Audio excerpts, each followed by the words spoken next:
Bol som závislý, skoro som zomrel.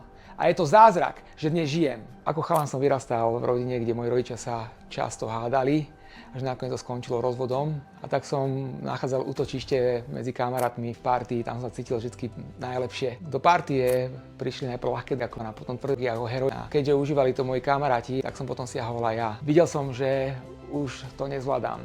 Až som nakoniec uveril to, že sa z toho už asi ani nedostanem. V tom všetkom som cez jedno dievča sa stretol s kresťanmi, ktorí mi začali hovoriť o tom, že je tu nádej, je tu možnosť sa dostať z drogovej závislosti a že Boh mi vie pomôcť. Ja som neveril v Boha, vyrastal som v ateistickej rodine. A tak som sa pýtal, že ako sa môžem viac dozvedieť o Bohu, ako môžem viac Boha poznať. A potrebuješ si uznať, že sám to nedokážeš. Potrebuješ poprosiť Boha o pomoc a uvidíš a nájdeš to, čo som našiel ja. Trvalú slobodu, ktorú dáva Boh. Sleduj náš web alebo nás podpor odberom na